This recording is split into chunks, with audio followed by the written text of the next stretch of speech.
গ্রীষ্ম এলেই বাজার জুড়ে রাজত্ব শুরু হয় আমের। তবে এত জাতের ভিড়েও মিষ্টি স্বাদ আর অনন্য ঘ্রাণের জন্য এখন আম্রপালি সবার পছন্দের তুঙ্গে। কিন্তু জনপ্রিয় এই আমের নামটি যে এক ঐতিহাসিক নারীর স্মৃতি বহন করে, সেই গল্প জানেন খুব কম মানুষ।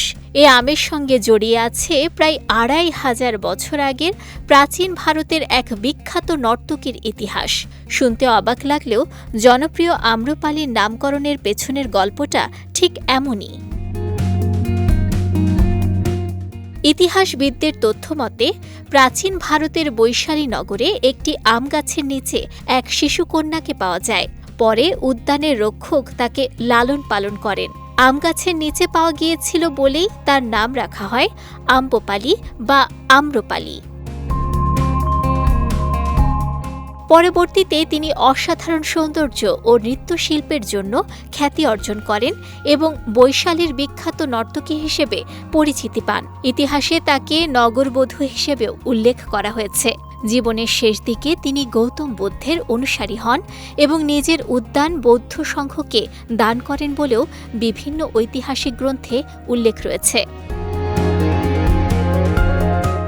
এই ঐতিহাসিক চরিত্রের নাম থেকেই ১৯৭৮ সালে ভারতের কৃষি গবেষকেরা নতুন একটি আমের জাতের নাম রাখেন আম্রপালি।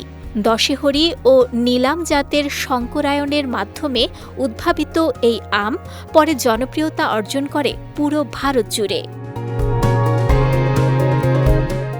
বাংলাদেশে এই জাতটি ১৯৮৬ সালে আনা হয়। পরে দেশের আবহাওয়া ও মাটির সঙ্গে উপযোগী করে বাংলাদেশ কৃষি গবেষণা ইনস্টিটিউট ১৯৯৬ সালে এটি বাড়ি ৩ নামে কৃষকদের মধ্যে সম্প্রসারণ করে।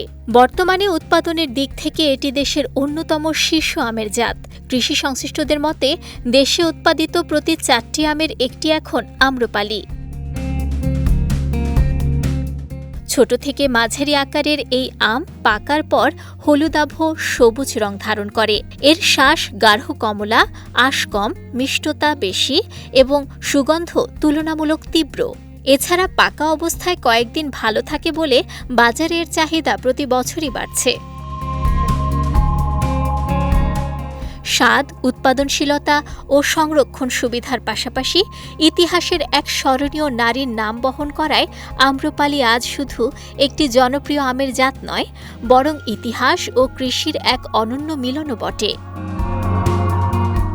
নুসরাত আহমেদ, বিজয় টিভি নিউজ ডেস্ক।